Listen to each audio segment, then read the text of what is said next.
Thank you very much. How's it going, Wake Forest? Well, let's get a little energy here. Here we go.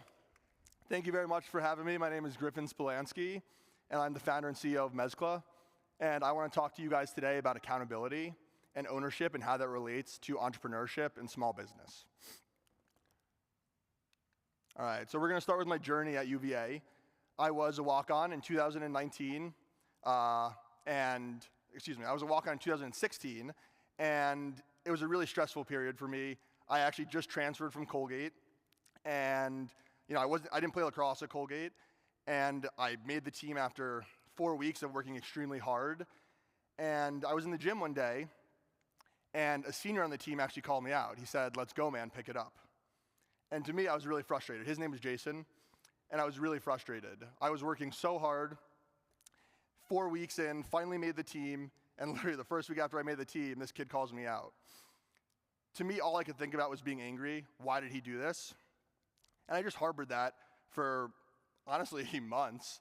But what I realized looking back is that Jason's comment pushed me to not let my guard down, even if it was just for 30 seconds a minute, to not let my guard down and to make sure that if I saw others doing what I was doing, slacking, even just for 30 seconds, I would call them out. 2 years later, we ended up winning the national championship. And it was all because, look, we had great talent, but a lot of it was because accountability and ownership. We had a new coach in 2016, and at that point, we were a top 20 team in the nation or so.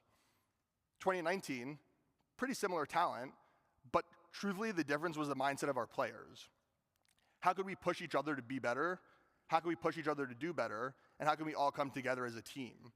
And what I realized looking back is that's exactly what Jason was trying to do. He wasn't calling me out. He wasn't trying to be rude to me. Honestly, all he was trying to do was show me that I had ownership. He was a starter, I was a walk-on, but he showed me, with just that one comment, that I was important. He easily could have let me slack. He easily could have let me do whatever I wanted to do.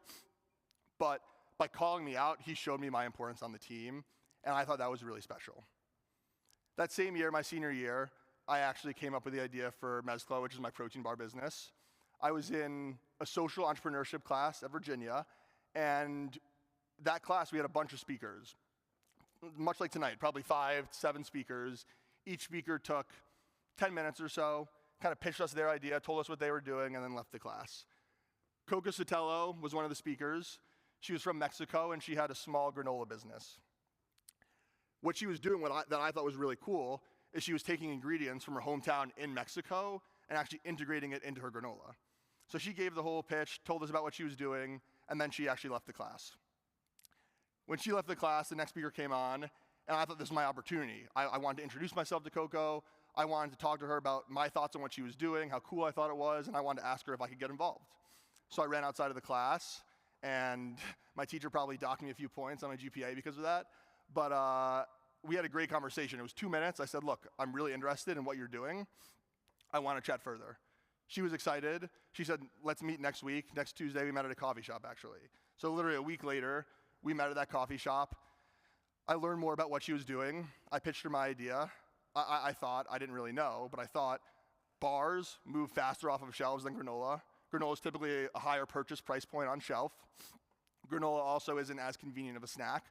So I pitched her the idea behind bars.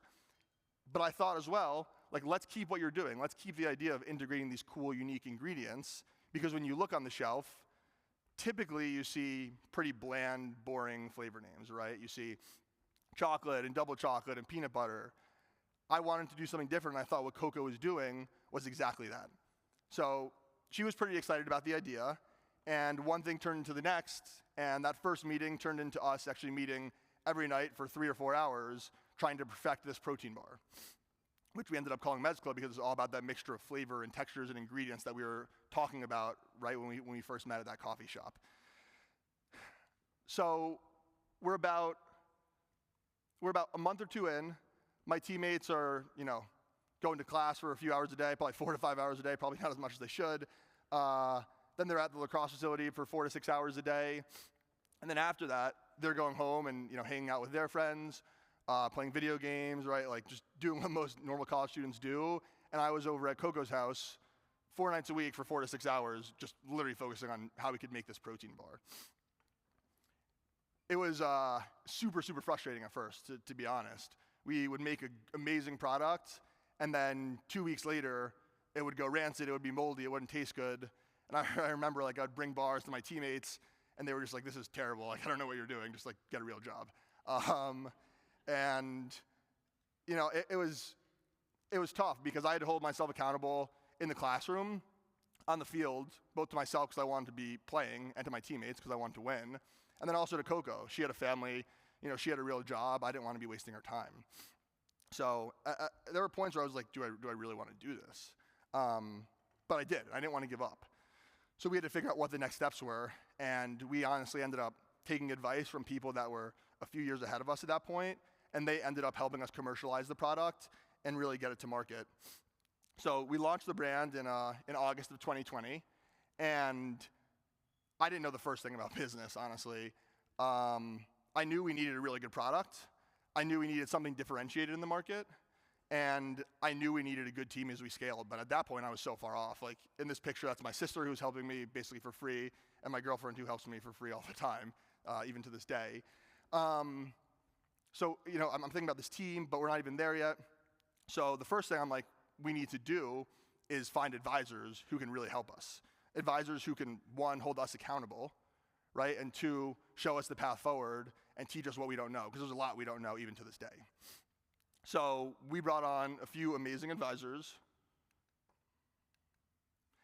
and what they really did for us is, in the beginning, I had people telling me, you know, when you raise money, because we had to raise money. This is a super capital-intensive business, and at first, I had a few friends telling me, other founders, telling me, just kind of fudge your numbers, right? Like, if you're going to do $1 million in the first year, or if you think you're going to do $1 million in the first year, project 3 million, right? Year 2, if you think you're going to do 3 million, project 9 million. So I had people telling me, like, you know, you're going to sell the business in 4 years, $100 million, right? That just show investors that they're going to be really excited. And this was in 2020, and the market was pretty frothy with capital at that point, and they were raising money really easily, you know, these other founders. And I couldn't raise money. It was really hard. Like, I was 22, I was pretty intimidated. I'm going out to, you know, successful older individuals trying to get this capital in the door, and I couldn't do it. And all these other founders were saying to me, like, what's the issue? There's so much capital out there, you have a great product, you have good growth right now, why can't you raise? And at that time, I actually couldn't figure out what the issue was. I was, you know, a little dejected. Maybe I'm not a great salesman. Maybe there's something wrong with the product. Obviously, the bar category is really saturated. But I stuck to what our advisors said. They were holding us accountable. We were holding ourselves accountable. And I said, I'm going to be honest with our projections, right? And like, all we can do is try and hit these projections. And if we do, everyone's going to have more confidence in us. Fast forward 3 more years, we've raised $7.5 million to date. And those same founders that were saying, fudge your numbers, right? Like, you're not accountable to anyone. Just say whatever number you want. That's all. That doesn't matter. You'll be able to raise money in the short term. Now they're coming to me saying, how do you raise the money? And my thing is, there's no secret sauce. It's just holding yourself accountable and making sure that others are holding you accountable. So I just think that's a pretty interesting anecdote. The last 2 pieces I'll add are, 1, when building this team, you know, pretty early on, we have an amazing COO, and we were thinking about, you know, hiring out. And my big thing was, we can hire people that are really smart, really talented, but we need to hire people that feel like they have ownership in this business. And one of our first hires, we were super excited about. Really smart, great pedigree, seemed to be really eager about the position. But I would say a month in, we realized pretty quickly that work just wasn't getting done the right way. He wasn't taking enough ownership over the business. The work product wasn't as good as it should have been, honestly. And there was some sort of disconnect. So we tried to practice our radical candor, and we were honest with him and tried to hold him accountable pretty much right off the bat. And we said, look, we need you to do better. We know you can do better. That's why we hired you. Now show us. And the one note I just want to add is, part of accountability isn't just calling people out. It's showing them that they're really important and integral to an organization. We tried to do that. Hey, look, like, you're basically running all of our operations right now. You're 1/3 of our team, 33%. if you're not carrying your weight, we're in a really bad place. A year later, we have 6 people on our team, and he's the one holding others accountable. He's the one that calls me sometimes saying, look, I'm an owner of this business. I want to make sure that others are doing a great job.